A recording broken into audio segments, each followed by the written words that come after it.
Now it came to pass in the days when the judges ruled that there was a famine in the land of Judah. Elimelech and his wife Naomi left Bethlehem and journeyed to Moab, about a 3 or 4 day trek through the rugged mountains and arid plains surrounding the Dead Sea, and they were joined by their 2 sons, Mahlon and Chilion.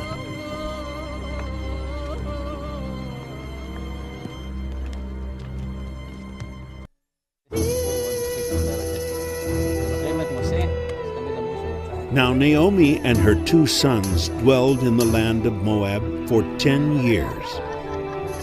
Chilion married Orpah, and his brother Mahlon married a woman named Ruth.